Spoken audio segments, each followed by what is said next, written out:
Hi, you're practicing High Court advocate. Today came up with an important aspect, that is a false FIR, a false 420 cheating case was filed against an NRI who has been staying since 2018 in UK. మన client ఎవరైతే her name is Hemalatha, ఎవరైతే 2018 నుంచి యూకేలో ఉంటున్నారో తనని ఒక boy friend trap చేసి తన దగ్గర ఆల్ అరౌండ్ ఒక 40 to 50 lakhs వరకు అమౌంట్ గ్యాదర్ చేసి ఎక్స్‌ప్లాయిట్ చేసి ఎక్స్‌టార్ట్ చేసి తన మీద ఒక ఫాల్స్ చీటింగ్ కేసు పెట్టడం జరిగింది.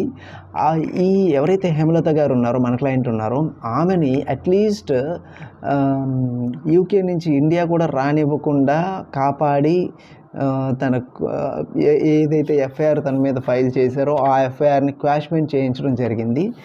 కమింగ్ టు ద ఇన్సిడెంట్, జరిగిన ఇన్సిడెంట్ ఏంటంటే 2018లో తనకి యూకేకి వీసా వచ్చి అక్కడ యాజ్ ఏ కన్సల్టెంట్గా ఒక జాబ్ కన్సల్టెన్సీ ఫామ్లో ఎంప్లాయ్మెంట్ సెక్యూర్ చేసుకోవడం జరిగింది మన హేమలత గారు, మన క్లయింట్ గారు.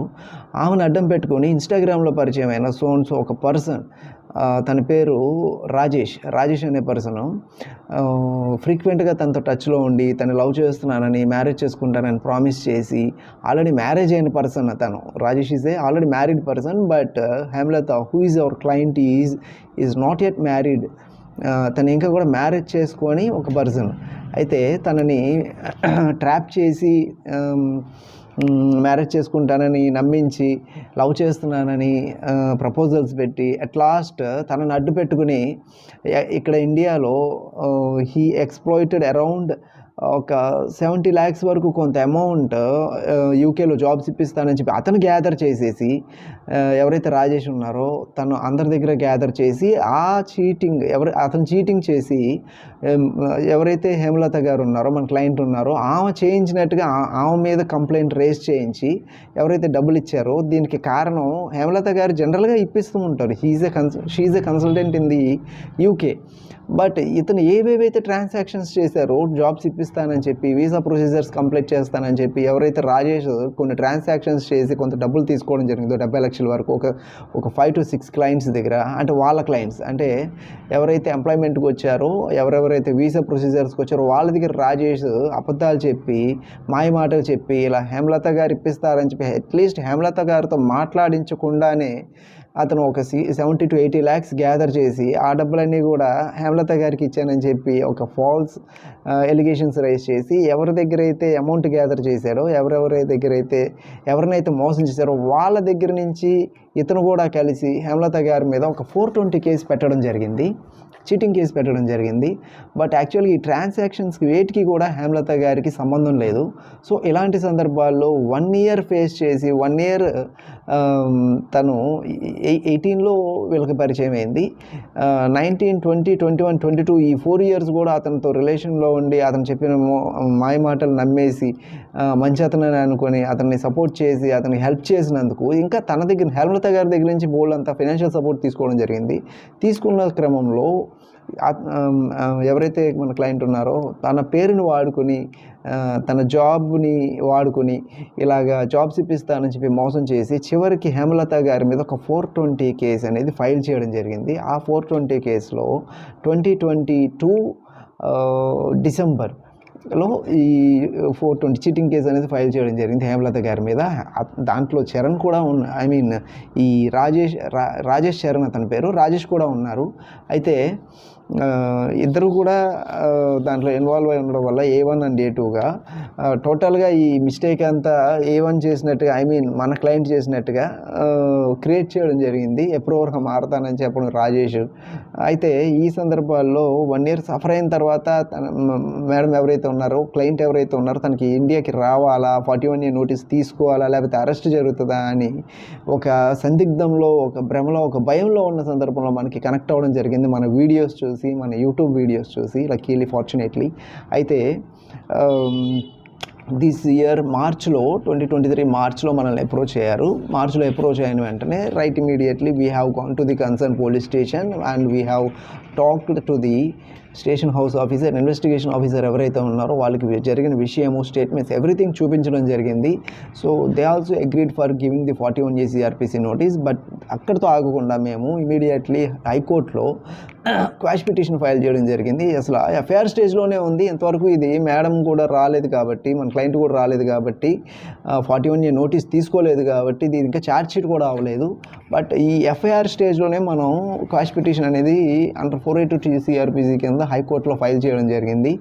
ఈ క్వాష్ పిటిషన్లో మనం ఏవేవైతే ఎవిడెన్సెస్ అనేది ఎన్క్లోజ్ చేసామో, ఏవేవైతే డాక్యుమెంట్స్ అనేది ప్రొడ్యూస్ చేసామో అవన్నీ కూడా మార్క్ చేయించడం జరిగింది. కన్సర్న్ జడ్జి గారు అన్నీ కూడా ప్రాపర్గా అప్రిషియేట్ చేసి, after appreciating all the evidences in favour to the hour client Hemalatha గారికి ఫేవరబుల్గా చూడడం జరిగింది. అట్ లాస్ట్ ఫైనల్గా ఈ ఎఫ్ఐఆర్ని క్వాష్మెంట్ కూడా చేయడం జరిగింది. This is what we have done. At least ఇతను భయపెట్టడం ఏంటంటే, రాజేష్ భయపెట్టడం ఏంటంటే, నీకు ఎల్ఓసి ఇష్యూ చేస్తారు, నువ్వు రాగానే, ఇండియాకి రాగానే నిన్ను in the atmosphere of the immigration bureau వాళ్ళే ఇన్ఫర్మేషన్ ఇచ్చి అరెస్ట్ చేపిస్తారు, ఇలా భయపెట్టి మేడం గారిని ఇండియాకి పిలిపించే ప్రయత్నాలు చేయడం జరిగింది. ఇలాంటి సందర్భాల్లో our chamber of advocates entertained these case.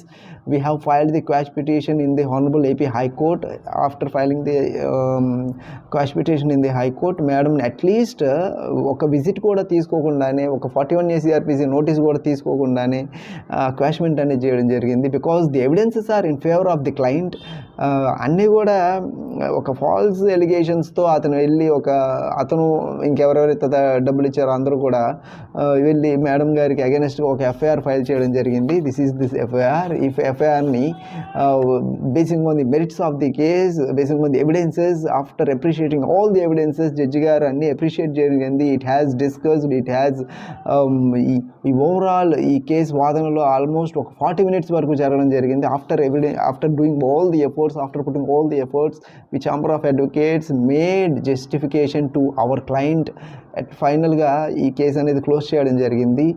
At least 41A CRPC notice కూడా తీసుకోకుండా, అతను చెప్పినట్టుగా ఎల్ఓసి కూడా ఇష్యూ చేయకుండా, ఎవరెవరైతే ఎన్ఆర్ఐస్ ఉంటున్నారో వాళ్ళ దగ్గర నుంచి చాలామంది ఈ చీటింగ్ కేసెస్ పెట్టి ఎక్స్ప్లాయిట్ చేసి వాళ్ళ దగ్గర నుంచి ఎంతో కొంత దోచుకోవాలి, ఎక్స్టార్ట్ చేయాలి అని ప్రయత్నిస్తున్నారు. ఈవెన్ ఈ కేసులో, in this particular case, police వాళ్ళు కూడా ఇతనితో కొలైడ్ అయ్యారు అని చెప్పి మేడం అన్నారు. But how far it is true అనేది మేము అసలు ఆ వేలో అసలు కొంత కూడా ఇన్వెస్టిగేట్ చేయలేదు, స్టడీ చేయలేదు, రీసెర్చ్ చేయలేదు. But we totally focused on the quash petition. We totally focused on the relief to the client. కంప్లీట్గా ఈ క్వాష్ పిటిషన్ మీద ఫోకస్ చేయడం జరిగింది. దీంట్లో ఎవిడెన్సెస్ అన్ని ప్రాపర్గా గ్యాదర్ చేయడం జరిగింది. Basing on all the merits of the case, ఈ కేసుని, ఈ ఎఫ్ఐఆర్ని అట్లీస్ట్ ఛార్జ్ షీట్ కూడా అవ్వకుండానే, అట్లీస్ట్ 41A CRPC నోటీస్ కూడా తీసుకోకుండానే, అట్లీస్ట్ మేడం ఒక్క విజిట్ కూడా పోలీస్ స్టేషన్కి రాకుండానే at the stage of FIR దీన్ని క్వాష్మెంట్ చేయించడం జరిగింది. This is what we are doing service to the clients, those who have believed us and those who kept their belief on our Chamber of Advocates. Thanks for believing, thanks for encouraging. So ఇదొకటే కాదు, many cases, not only in the 420 cases. ఎవరెవరైతే NRIs ఉంటున్నారో వాళ్ళు చాలామందిని కూడా కొంతమంది corner చేయడం జరుగుతుంది 420 కేసెస్లో. కానీ లైక్ 354, 376 ఇలా కొన్ని ఛార్జెస్ వాళ్ళకి అగెనెస్ట్గా ఫ్రేమ్ చేసి, కొన్ని ఫాల్స్ ఎలిగేషన్స్, ఈ ఫ్రివలస్ కేసెస్ వాళ్ళకి అగెనెస్ట్గా ఫైల్ చేసి వాళ్ళని రప్పించడానికి, వాళ్ళ దగ్గర నుంచి ఎంతో కొంత గ్యాదర్ చేయడానికి, అమౌంట్ ఎక్స్టార్ట్ చేయడానికి మెనీ పీపుల్ ఆర్ ట్రయింగ్. చాలా కేసెస్ చూస్తున్నాం ఇలాంటి. So if you have any such a kind of problem, even 498A cases కూడా యూకేలో, యూఎస్లో, కెనడాలో, ఆస్ట్రేలియాలో ఉన్న వాళ్ళ మీద కూడా చాలా కేసెస్ ఫైల్ చేస్తున్నారు. ఎందుకంటే వాళ్ళకి రావడానికి ఆల్మోస్ట్ 2 to 3 lakhs వరకు ఎక్స్పెన్సెస్ అయిపోతుంటాయి. సో వాళ్ళు ప్రతి సిచ్యువేషన్స్లో రావాల్సిన పని లేదు. ఈ పర్టికులర్ కేసులో కూడా what we have done is, madam రాకుండా we have filed the vakalat. ఎలా అంటే అక్కడ ఎంబసీలో మేడం గారు సిగ్నేచర్ చేసి, we have send the format of the vakalat to the Hemalatha garu, to our client. There our client made signature in front of the embassy and sent back the wakalat to us. Basing on that wakalat, we have filed the quash petition under 482 CRPC in the Honorable High Court. Fortunately, quash petition అనేది entertain చేయడం జరిగింది, కాశ్మీర్ కూడా చేయడం జరిగింది. So this is what I want to bring towards you. I hope what are the legal remedies. ఒకరు కనుక ఏదైనా ఒక క్రిమినల్ కేసులో ఇరుక్కుంటే మీకు లీగల్ రెమెడీస్ ఎలా ఉంటాయి, ప్రతి స్టేజ్లో ఒక్కొక్క లీగల్ రెమెడీ ఉంటుంది. ఒకవేళ ఎన్ఆర్ఐ కాకపోతే you can go and face the concern station house officer and the investigation officer, and you can ask for the in case the case is the charges are the sections are leveled against you or below 7 years of having below 7 years of punishment అయితే కనుక మీరు వెళ్ళి as a right మీరు 41A CRPC notice అడగచ్చు. Through your advocate అడగండి. ఎందుకంటే description of the police కూడా ఉంటుంది కొన్ని సందర్భాల్లో. ఎందుకంటే depending on the complaint is the genesis to the FIR. ఆ కంప్లైంట్లో ఏముందో చూడాలి. అక్కడ మీరు ప్రైమా ఫేసి ఉండి మిమ్మల్ని కనుక అరెస్ట్ చేసే కండిషన్స్ ఉంటే what is there in the mind of the station house in the investigation officer, arrest చేసే సిచ్యువేషన్స్ ఉంటే మళ్ళీ మీరు బెయిల్ వేసుకునే సిచ్యువేషన్ కూడా లేకుండా take the advice of the advocate. With the support of the advocate go and take the 41A CRPC notice, then you proceed legally in the high court for quash petitions. మీకు చాలా legal remedies ఉంటాయండి. ఒక criminal కేసులో ఎరుకున్నంత మాత్రాన్ని ఇబ్బంది పడిపోయి భయపడిపోయి బాధపడిపోయి abroad నుంచి పరిగెత్తుకుంటూ రావాల్సిన సిచ్యువేషన్స్ అన్ని కేసుల్లో ఉండండి. బట్ రావాలి, అన్ని కండిషన్స్లో కాదు, రాకుండా కూడా సాల్వ్ అయ్యే this is one of the real example. So keep in mind, ఎవరికైనా ఇలాంటి ప్రాబ్లమ్స్ ఉంటే so please kindly consult us. Depending on the status of your case, depending on the status of your complaint, what are the legal remedies which you are having anedi we can discuss and we can proceed against the FIR. I hope that you understand. Thank you. Your practicing high court advocate is signing off.